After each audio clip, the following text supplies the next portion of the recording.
Okay, I'm proud to introduce PSE's Executive Director, Life Member, and previous PSE member, Life Member, George Dawkins.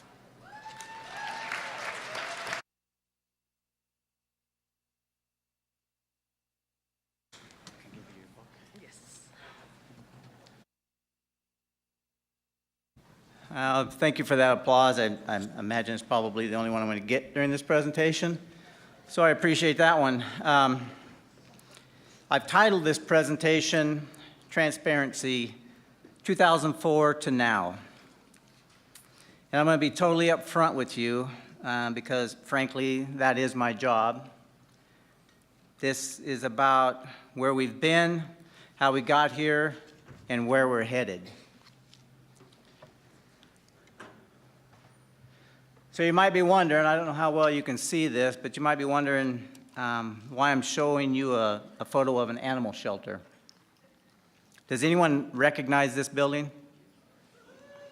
There's a few of you. How many of you remember when this used to be the headquarters of PSE? Believe it or not, yep. How many of you actually visited this office? That's impressive, really. Well, this is what the building looks like today. Can we go back to that last one? That's what it looked like when public school employees of Washington occupied the building. Now, we are more than a building, but these pictures help make an important point. A lot has changed in our organization since 2004, and that's what I want to talk to you about for just a little bit this morning. So, now, how many of you recognize this building? It's a nicer building than that, but that's okay. In 2004, the delegates to the PSE's annual convention passed a $1 per month assessment towards purchasing this new building for $2.1 million. And now this is a building, like I said, this is a building that we can be proud of. But back then, the future looked bright for PSE. It was a peaceful time. And as it turns out, this was the calm before the storm. Around the same time, our peaceful existence was interrupted and PSE came under attack. Large national unions were taking aim at PSE to replace their declining membership. You see, on the national scene, unions were experiencing a huge decline in membership over several decades. Across the country, independent unions like ours were becoming targets. We were considered the low-hanging fruit. In order to save themselves, it became necessary to join a national union, and once they did, they had protection. Some of those independent unions were such as Utah, who went with the NEA, the Oregon Classified School Employees went with AFT, and even California school employees with nearly 250,000 members needed protection from raids, and they went with the AFL-CIO. For us, the writing was on the wall. We had suddenly become a target. How many of you recognize this individual? This lady's name is Ann Benedict. She was a dedicated PSE member, a Zone 7 director, a life member, and she used to sit up here with the board of directors. We lost Ann as a member and a zone director when the Teamsters Union successfully raided our Highline chapter and took her along with around 1,000 members from our membership. We really had no chance in this fight. The Teamsters International brought in organizers from Washington, D.C. The fight in Highline was over before we even knew what hit us. What's worse is we were forced to defend ourselves on many fronts. WA went after us in Elma and took that chapter. The Machinists decided to join the party and raided us in Central Valley. This was past President Judy Owens' own chapter. If we had not prevailed in that fight, and trust me, it was a fight, we would have lost Judy before she ever became president. And we were able to fight back raids in Mount Vernon and Central Valley, but the raids cost us dearly. Multiple raids to our organization cost us around $300,000 to fight. We lost 3 chapters and over 1,000 members. Now, this is important because in addition to the $250,000, in addition to the $300,000, we lost nearly $250,000 in annual dues income. Now, since 2004, if you add up that $250,000, that's a total loss of over $2.2 million. So what did we do? We had to do something. We had a target on our back. Independent unions across the country, just like PSE, were also under attack. We knew the attacks would only get worse. Here's what we did. We first had a discussion among the board of directors, and it became clear to the board that we had to take a new direction. And it was one that many didn't even want to consider. We had to consider affiliating with a national union for our very survival. At our 2005 convention, the delegates passed a resolution giving the board the authority to explore possible affiliation with a national union and to bring back any recommendation to the delegates for their approval. After receiving that membership authority, our board acted quickly to establish a clear criteria for exploration of any partnership. They understood the importance of exploring from a position of strength before being picked apart by other unions. Instead of being a target, we became a golden egg of 26,000 members. In all, there were 7 criteria, including that any agreement provided long-term security and that it be cost-effective. Read these closely because I want you to notice that they are led by the requirement that we control our own destiny. Having established the criteria, we got to work. We created an interview committee, and on that committee was Randy Dorn, your executive director at the time, myself, former President Larry Wright, Ken Knickerberg, who was the chief of staff at the time, and Ron Myers, who was an attorney and outside consultant. And we interviewed 7 unions, 7 national unions, reporting back to the board as we went through the process. And this discussion ranged from the WEA saying that you would just be absorbed, to us being, now listen to this, Washington School Employees of California. It was a consideration because we had a great relationship with California at the time. We actually had, Judy Owens is laughing down here because she remembers that discussion. Even all the way to the Teamsters stating that, oh, you will be Teamsters whether you vote to or not. And we met with those organizers from DC, and that was their mentality with the slick back hair and the pockmarked face. Very intimidating people. And I want you to remember this, that while we were interviewing these unions, at the very same time, they were rating us. This was a very difficult time for PSE. You know, in today's PSE, you can't imagine the pain of losing true blue, loyal PSE members. It's really tough, but that's what we went through. In the end, SEIU was the clear choice. Our meeting with SEIU almost never happened because they were never really a consideration. But the meeting went very well.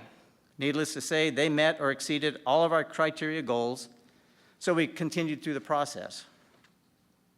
So I just mentioned that earlier that I told you the delegates at our 2005 convention passed a resolution, giving us the authority. Part of that resolution was that we would bring back any recommendation to those delegates. And that's what we did at a special conference in 2005. The delegates overwhelmingly voted to affiliate with SEIU. Out of that came an affiliation agreement, and some of those highlights are that we became an affiliate with and we became part of SEIU. And to better understand this, this is similar to how you and your chapters are affiliates of PSE. Following the effective date of the agreement, all the assets and liabilities of PSE remain to PSE. We continue as the representative and signatory on all of our collective bargaining agreements covering our employers, that we would affiliate with the Washington State Council. And I guess the true test of this affiliation agreement and what we were going for is this. What has changed since we affiliated? In your chapters, have you noticed a change? Really, there's been no change because we still have our autonomy. And that's what was one of the criteria. We are still self-governed. We still make our own political decisions. And yes, we still control our own destiny. So where am I going with all this? We needed a solution to our RAID problem. We needed help. We went through a process that provided a solution in the form of an affiliation agreement with the national union. Our affiliation agreement with the SEIU contains all the criteria that the board established. However, the agreement also contained financial responsibilities for PSE, including state and national per capita dues. Basically, a tax levied on every member of our union. In short, every month, PSE makes a payment to the SEIU State Council and the National Union, and for now, they rebate a portion back to us.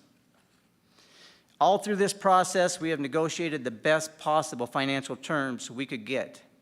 Initially, we negotiated a 10-year dues phase-in. But in 2008, prior to the start of the recession, we took a hard look at our budget, and we realized that we weren't trending the way we expected to.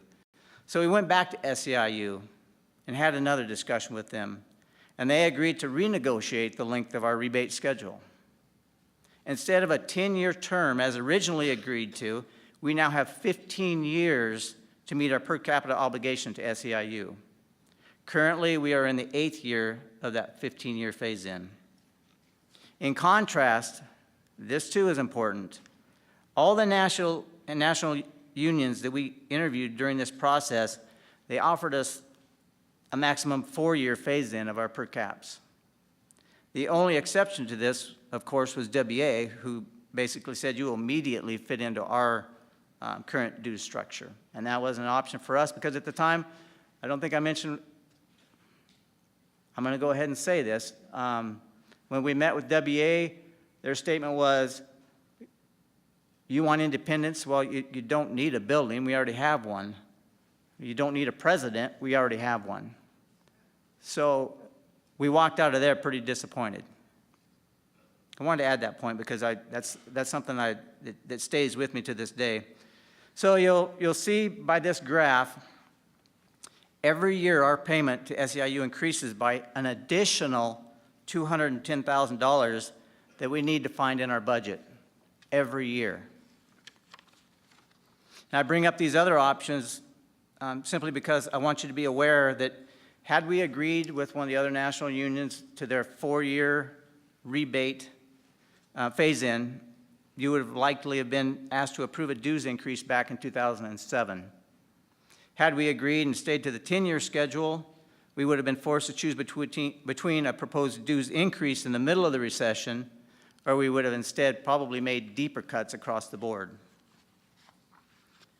Now, going back for a moment, in 2005, when we negotiated the terms of the per cap payments, we did this according to our best estimate of our financial situation at the time. We had a document back then. It was called Money Matters. Most of you won't remember it. It was a green piece of paper. But basically what we did was we looked back at the previous 10 years of dues revenue and membership growth, and we forecasted out 10 years what future growth would look like. And based on the 10 years prior to 2005, we made the assumption that our forecasted revenue increase and additional organizing would cover our obligation to SEIU. So you remember earlier in my presentation too, that I mentioned the board of directors had a list of criteria. One, which was a cost-efficient solution. And as I stated, SEIU met or exceeded all of our criteria. They have met their obligation. We have to meet ours. When I became your executive director in 2008, my budget was $7,996,706. Today, it's $8,022,695. That's only an increase of $26,000. Pretty much 5 years, an increase of $26,000. And this is due primarily to the economic recession that hit us all. Meanwhile, as I just mentioned, our per capita obligation continues to take a larger bite out of PSE's operating budget. In short, it all comes down to this. There is less today to pay for member programs and services, staff, buildings, utilities, everything that we do. And there will be less in the future as our per capita obligation increases. So in June, your board of directors adopted a budget for 2013-14 that your treasurer will speak about here a little later today. And that budget will put us in the red by approximately $51,000. We have gotten as far as we can go with our current revenue stream. We've made cuts in every corner of this organization. We've negotiated a longer phase-in of our per capita dues payment. And now we're scheduled to go into the red in the coming year. So I told you I would be completely transparent. You now have the background, and you should have a little bit of an understanding how we've got to this point. You have the facts behind PSC's financial situation and the choices that need to be made. Now you have the right and responsibility to decide the path that we will take. So, to summarize, our partnership with SEIU was and is necessary. See, we continue to control our destiny, and it's really important to remember that we negotiated to this solution to help solve our problem. The recession had a greater impact than anyone could anticipate. And the next steps, it's in your hands. Thank you.